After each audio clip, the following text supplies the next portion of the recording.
Hello hello hello hello hello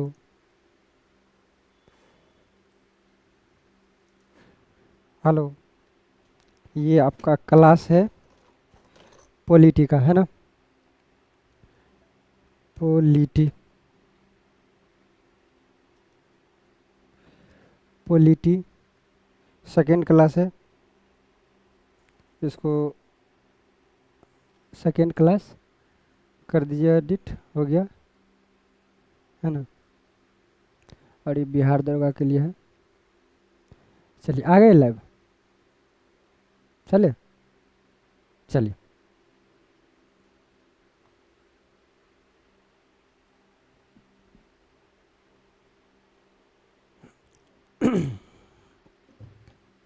hello hello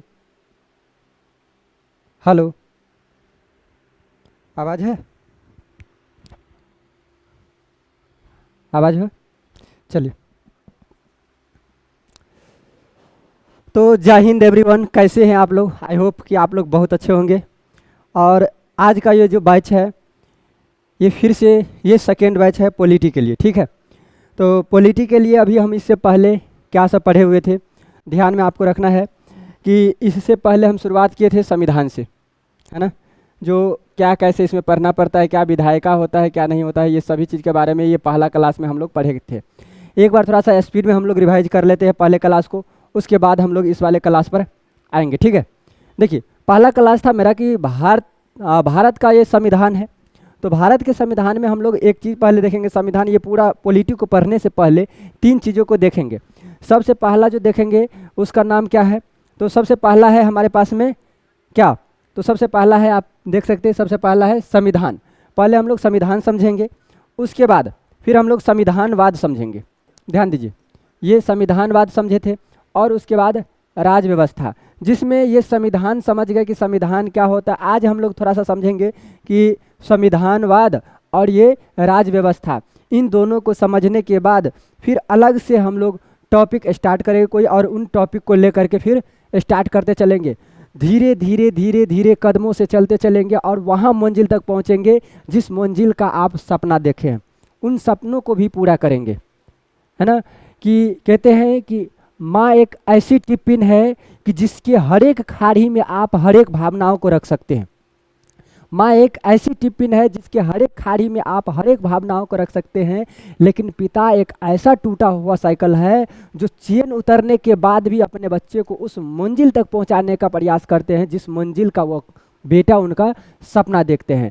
तो आप अपने पेरेंट्स को ध्यान में रखते हुए कभी भी क्लास करें, कभी भी पढ़ाई करें, तो आपको और ज़्यादा मोटिवेट रहने को मिलेगा। देखिए, सबसे पहले आज हम लोग इसमें देखे हैं कि संविधान, और संविधान में देखते हैं, संविधान पढ़ने से पहले जैसे एक समाज होता है, समाज में हम लोग विद्यालय देखते हैं, विश्वविद्यालय देखते हैं, महाविद्यालय देखते हैं, और उन विद्यालयों में धार्मिक समस्याएं आते हैं, कुछ ना कुछ समस्याएं आते हैं।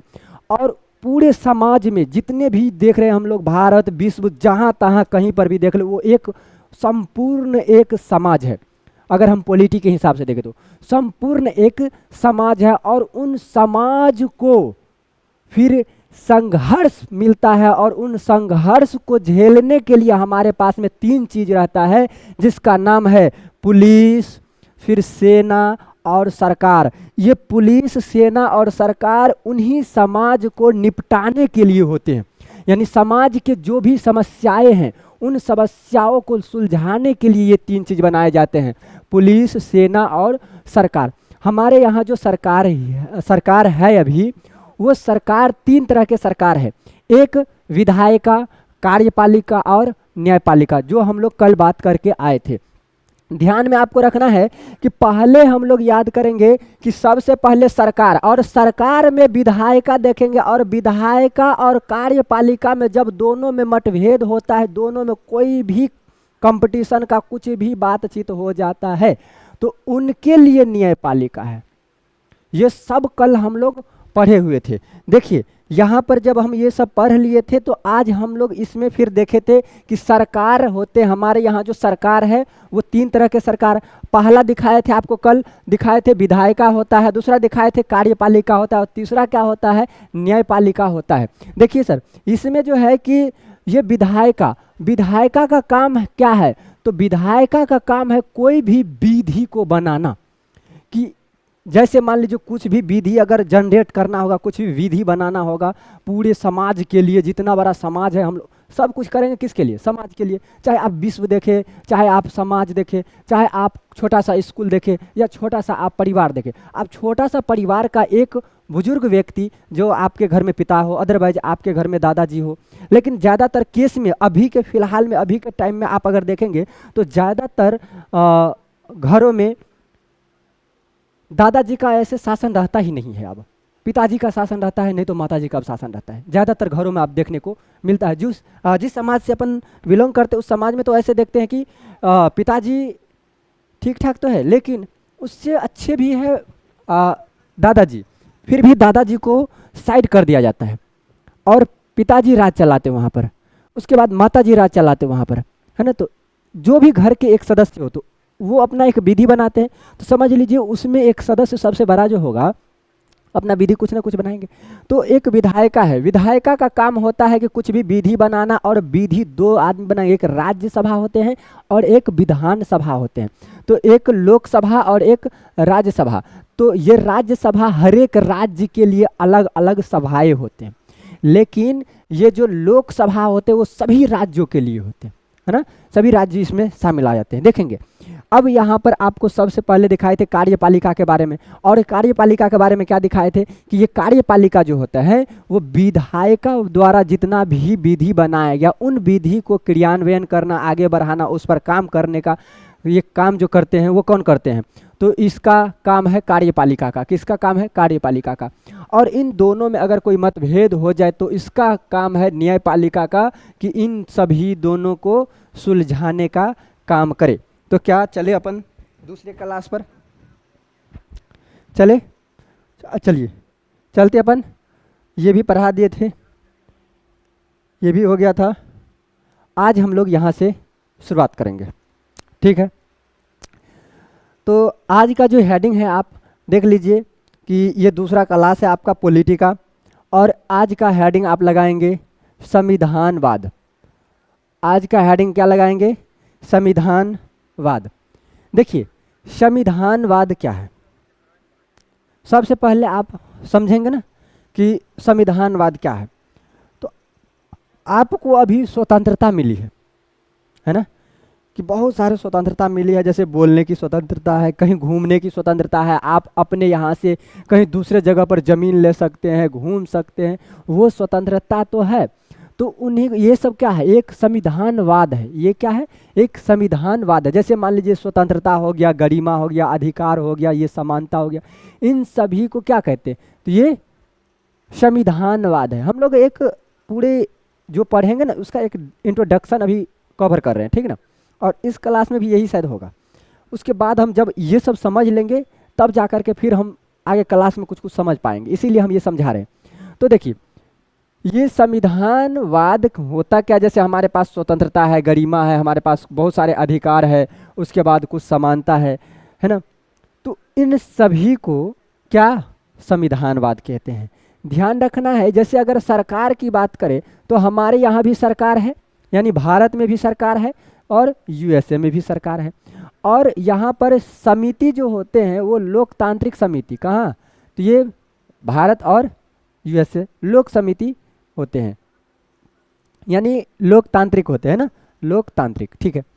ये जो संविधान होते हैं ये भारत में भी सबसे ऊपर किसको रखा गया है, संविधान को रखा गया है, न्यायपालिका को रखा गया।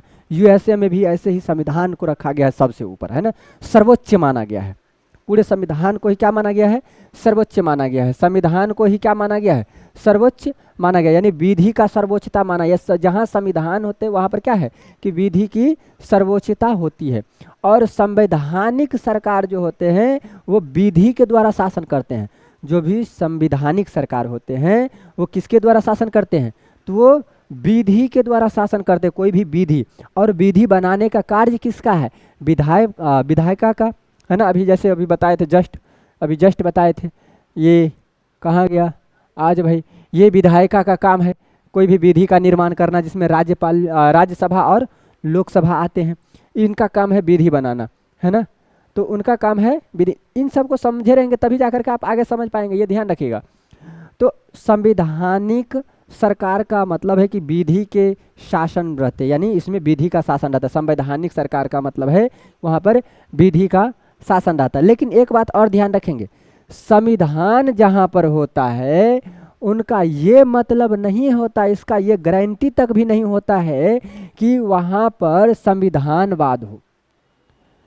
जहाँ अगर संविधान है उनका ये गारंटी नहीं है कि आपके यहाँ अगर संविधान है तो वहाँ संविधानवाद भी होगा। संविधानवाद मीन्स क्या, कि आप स्वतंत्र होंगे, गरिमा होंगे, या अधिकार या समानता होगा आपके यहाँ। ऐसा ये संभव ही नहीं है ना। ये नहीं है कि ये संभव है कि जहाँ पर अगर मान लीजिए संविधान है वहाँ पर संविधानवाद होगा ही होगा, ऐसा गारंटी भी नहीं है ना। जैसे अगर एग्जाम्पल की अगर बात करेंगे क्यों नहीं है, तो कुछ कुछ एग्जाम्पल लाते तभी तो हम लोग इसको निष्कर्ष के बारे में एक पता कर पाते हैं कि क्यों नहीं होगा, क्यों होगा। इसके लिए तो संविधानवाद क्यों नहीं होगा। देखिए आप म्यांमार की अगर बात करेंगे तो बताइए म्यांमार में किसका शासन है, हम बताए थे। तो म्यांमार में, और ये उत्तर कोरिया भी यहाँ पर है, तो म्यांमार में ये सेना का शासन है वहाँ पर, है ना। और उत्तर कोरिया में तो ये शासकों की दायित्वबद्ध है, यानी शासक की विधि है, और व्यक्ति का यहाँ पर शासन है, न कि संविधान का शासन है। किसका शासन है? तो ये व्यक्ति का वहाँ पर शासन है, संविधान का शासन नहीं है। समझ रहे? वहाँ पर विधि का विधि कुछ है, उसका कुछ नहीं है, बल्कि वहाँ पर एक व्यक्ति का शासन है, व्यक्ति ही वहाँ पर शासन चलाते हैं। अभी हम कल ही बताए थे एक ईरान के बारे में, फिर अमेरिका के बारे में बताए थे, उसके बाद म्यांमार के बारे में बताए थे, है ना, कि सेना का शासन चलता है। ईरान के बारे में बताए थे कि वहाँ पर धार्मिक नेता है, वो धार्मिक समुदाय का वहाँ पर शासन चलता है ना। फिर वहाँ पर अमेरिका के बारे में बात किए थे तो वहाँ पर संविधान का कार्य चलता है, संविधान में विधि होते हैं, उनके द्वारा कार्य करते हैं सभी लोग, ये सब बताए थे। देखिए, तो उसी तरह से एक बार और थोड़ा सा अच्छे से देखने का प्रयास कर लीजिए कि क्या है नहीं है, कि एक संविधानवाद समझ लेंगे और उसके बाद हम लोग समझेंगे क्या, राज्य व्यवस्था। तो संविधानवाद में स्वतंत्रता होते हैं, गरिमा होते हैं, अधिकार मिलता है वहाँ पर, और ये समानता होते हैं, ये संविधान का रहने का मतलब है, ये संविधान है। आपको अगर सरकार की बात करें तो भारत सरकार है, यूएसए सरकार है, समिति वहाँ पर लोकतांत्रिक समिति होते हैं, और विधान यानी संविधान जो होता है वो विधि के समक्ष होता है, विधि जैसे अगर करते हैं तो उस तरह के संविधान होते हैं। ठीक है, आप देखेंगे कि संवैधानिक सरकार यानी विधि का वहाँ पर शासन होता है। किसका शासन होता है? तो ये विधि का शासन होता है। लेकिन लेकिन लेकिन फिर आपको बता दे, संविधान होने का ये मतलब नहीं है कि वहाँ संविधानवाद होगा। जैसे एग्जाम्पल में म्यांमार बताए हैं, कोरिया बताए हैं, तो वहाँ पर क्या है, व्यक्तियों का शासन है, न कि विधियों का शासन है, न कि संविधान की शासन है ना। इसीलिए एक एग्जाम्पल बता दिया है कि जहाँ पर अगर संविधान, वहाँ पर संविधान है, म्यांमार में भी संविधान है, कोरिया में भी संविधान, लेकिन वहाँ पर क्या है, व्यक्तियों का शासन है। तो इसका ये बिल्कुल मतलब नहीं है कि जहाँ संविधान है, जिस देश में संविधान है, वहाँ पर संविधानवाद होगा ही होगा, ये इसका बिल्कुल भी गारंटी नहीं है। चलिए आगे देखते हैं। अब हम लोग राज्य व्यवस्था के बारे में समझते हैं कि राज्य व्यवस्था क्या है। अब राज्य व्यवस्था क्या है, तो राज्य व्यवस्था में सबसे पहले हम लोग देखते हैं संविधान। राज्य व्यवस्था में हम लोग क्या देखते हैं, सबसे पहले देखते हैं संविधान। और ये जो संविधान है ना, हमारे यहाँ 3 तरह के लोग इसको संभालते हैं। एक कौन संभालते, एक विधायिका, कार्यपालिका और न्यायपालिका। इन तीनों आदमी इनका प्रमुख बने रहते हैं और इनको संभालते हैं। विधायिका का काम है कोई भी विधि को निर्माण करना, कोई भी विधि को बना देना, जिसमें कि लोकसभा आते हैं और राज्यसभा आते हैं विधायिका में।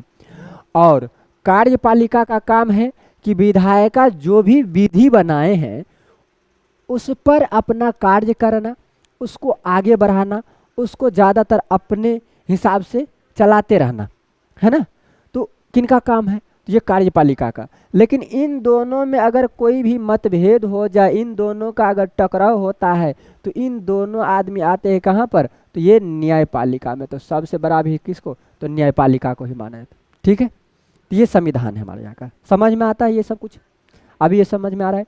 देखिए, अगर हम भारत की बात करें तो भारत में अनुच्छेद, ऐसे कल भी बताए थे यहाँ पर भी, भारत में अनुच्छेद 395 अभी माना गया है ना। तो 395 अनुच्छेद है, 395 अनुच्छेद है। और अनुसूची है, तो अनुसूची है कितना, 12 अनुसूची है। और भाग कितना है, तो भाग है 22।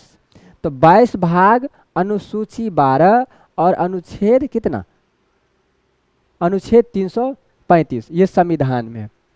समझ रहे हैं इतना। देखिए, राज्य व्यवस्था इंडियन पॉलिटी की अगर देखें तो यहाँ पर संसदीय विधि होता है, जिसमें जन प्रतिनिधित्व अधिनियम को अगर बात करें, जन प्रतिनिधित्व अधिनियम, ये 1951 की बात है। जन प्रतिनिधित्व अधिनियम क्या है, तो ये 1951 में है ना। इसका डेट अगर याद रखेंगे कि जन प्रतिनिधित्व अधिनियम 1951, ये संसदीय विधि है ना। अगर इसका व्यवस्था नहीं, व्याख्या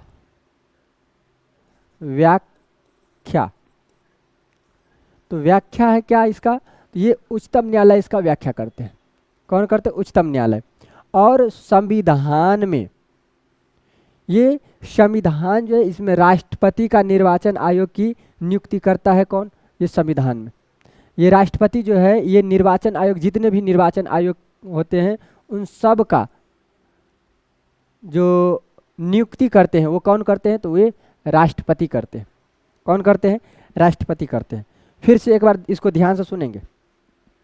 संविधान में दिया गया है कि निर्वाचन आयोग की नियुक्ति, तो निर्वाचन आयोग की नियुक्ति कौन करते हैं, तो निर्वाचन आयोग की नियुक्ति राष्ट्रपति करते हैं। कौन करते हैं, राष्ट्रपति करते हैं। निर्वाचन आयोग की नियुक्ति कौन करते हैं, तो ये कौन करते हैं, बताइए जल्दी बताइए। निर्वाचन आयोग की नियुक्ति राष्ट्रपति करते हैं। कौन करते हैं, राष्ट्रपति करते हैं।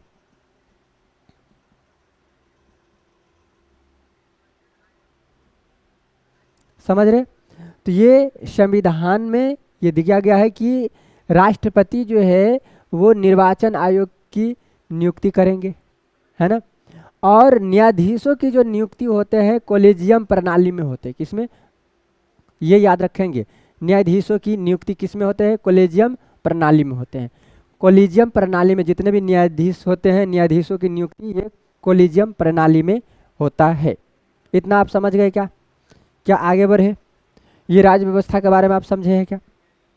चलिए, अब यहाँ पर भारतीय राज्य व्यवस्था की बात करें तो भारतीय राज्य व्यवस्था, जो पूरा भारतीय राज्य व्यवस्था को अगर पढ़ेंगे तो जिसमें हमें पढ़ना पड़ता है संविधान, फिर संसदीय अधिनियम और उच्चतम न्यायालय का निर्णय, ये तीन को मिला करके क्या बनता है, भारतीय राज्य व्यवस्था।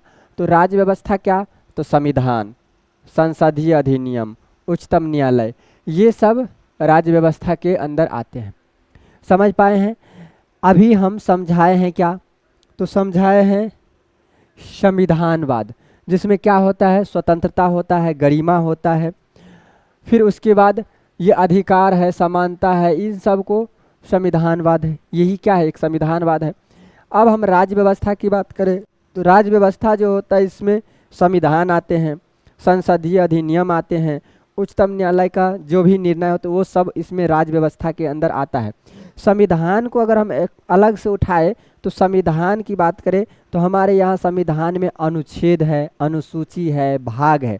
जिसमें अगर अनुच्छेद की बात करें तो 395 अनुच्छेद है, भाग की बात करें तो 22 भाग है, अनुसूची की बात करें तो 12 अनुसूची है। तो एक एक करके फिर इन सब को हम लोग को क्या करना पड़ता है, तो इन सब को एक एक करके हम लोग पढ़ेंगे। ठीक है, तो अभी ये चैनल भी न्यू आप देख रहे होंगे, है ना। जिस भी चैनल पर आप अगर ये वीडियो अभी अपलोड होगा उस चैनल पर आई थिंक आप लोग ये वीडियो न्यू देखते होंगे। तो आप लोग से एक ही निवेदन है, इस चैनल को आप लोग सब्सक्राइब कीजिए, ज़्यादा से ज़्यादा लोग तक भेजिए, ताकि इस चैनल पर हम रेगुलर आपको वीडियो अपलोड करते रहेंगे। ठीक है, चलिए आज हम लोग यहीं तक रुकेंगे। कल जो होगा मूल अधिकार हम लोग यहाँ से पढ़ेंगे, मूल अधिकार पढ़ेंगे जो कि भाग 3 का है। भाग 3 में मूल अधिकार हम लोग पढ़ने का प्रयास करेंगे। अभी के लिए इतना ही, फिर मिलते हैं हम लोग कल। कितना बजे? तो ये 9 बजे, 9 बजे से क्लास चलेगा 9 PM में। और धीरे धीरे इन टाइमिंग को अब क्या करेंगे, बढ़ाते चलेंगे। जैसे अभी टाइमिंग थोड़ा अभी है कि कुछ ही देर, फिर धीरे धीरे बढ़ाते जब तक आपका, हम ये फिक्स है कि आपको पूरा पॉलिटी ख़त्म किया जाएगा। जब पॉलिटी ख़त्म हो जाता है तो फिर ज्योग्राफी, फिर हिस्ट्री, अलग अलग सब्जेक्ट को लेकर के आते ही रहेंगे इसी चैनल पर, है ना। तो आप लोग आराम से देखते रहिए। तो 9 बजे आप लोग, 9 से 10 के बीच में, तो जहाँ पर आप लाइव देख रहे हैं 9 बजे, तो वहाँ पर लाइव भी देखें। एक न्यू चैनल है, इस न्यू चैनल में D6 शिव सर, इसको भी आप लोग चाहे तो आप सब्सक्राइब कर सकते हैं। इस पर नया वीडियो अपलोड होता रहेगा, ठीक है, रोज़ का रोज़ है इस पर, ठीक है। तो आप लोग सब्सक्राइब कर लेंगे अगर न्यू है तो। फिर मिलते हैं हम लोग नेक्स्ट क्लास में। जय हिंद, जय भारत।